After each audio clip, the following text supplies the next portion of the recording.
Samajwadi party के नेता और पूर्व विधायक विनय शंकर तिवारी को प्रवर्तन निदेशालय ईडी ने उनके लखनऊ स्थित आवास से गिरफ्तार कर लिया है। विनय पर बैंक ऑफ इंडिया से 754 करोड़ रुपए हड़पने का आरोप है। विनय के रिश्तेदार अजीत पांडे को भी गिरफ्तार किया गया है। ईडी ने दोनों को सीबीआई स्पेशल कोर्ट में पेश करने के बाद जेल भेज दिया है। विनय शंकर तिवारी पूर्वांचल के कद्दावर नेता हरिशंकर तिवारी के बेटे हैं।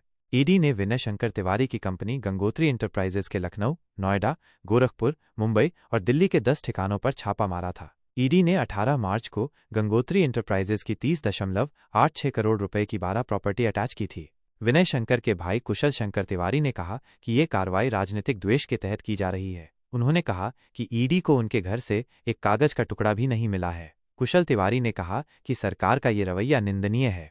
ईडी के मुताबिक गंगोत्री इंटरप्राइजेज के निदेशकों, प्रमोटर, गारंटर ने मिलीभगत कर बैंकों के दिए 754 करोड़ रुपए की कैश क्रेडिट लिमिट को धोखाधड़ी करके हड़प लिया था। ईडी ने इस मामले में विनय शंकर तिवारी और उनके करीबियों की करीब 103 करोड़ रुपए की संपत्तियों को जब्त किया है। विनय शंकर तिवारी ने अपने राजनीतिक करियर की शुरुआत 2007 में की थी। वो 2017 में बसपा के टिकट पर चिल्लूपार सीट से विधायक बने थे। 2022 के विधानसभा चुनाव से ठीक पहले उन्होंने बसपा छोड़ दी और सपा में शामिल हो गए। हालांकि वह चुनाव हार गए थे।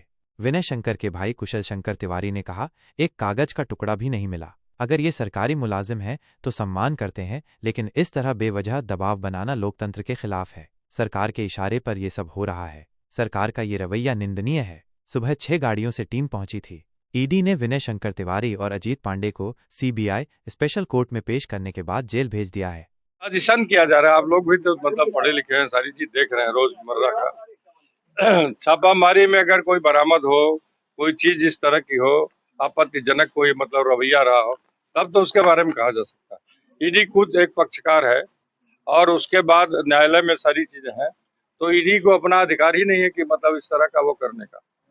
और कौन सा एक्ट भाई 3-4 है PMLA, ये इसमें ये राइट ही नहीं है कि इसमें तो ये क्या बोलते हैं मुचल के जिसे सुनवाई होती है। और वो तर्क क्या दे रहे हैं कि साहब ये हम आनाकानी करते हैं बात करने में।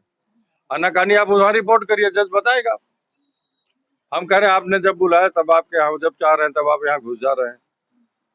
हमारे यहाँ ये काम चल रहा है, देखिए सड़क पर ये सड़क ने अधिग्रहण किया जमीन, लेबर तक कल भाग गए, लेबरों को काम नहीं करने दिया गया। मैंने इस तरह का अन्याय और बदनाम करने की साजिश ये प्रजातंत्र की व्यवस्था में निंदनीय होती है। आदमी की मतलब सरकार का काम, अच्छा काम अगर करे तो उसकी एक पहचान होती है। किसी को दबा करके सरकार चलाना ये निंदा का विषय है, इसकी हम निंदा करते हैं। ये गलत है। अगला कदम हम अपने पार्टी के ये आला कमान से बात करने के बाद, जनता से बात करने के बाद हम निश्चित करेंगे कि ये अत्याचार अब हम लोग सहन नहीं करेंगे, बहुत हो गया।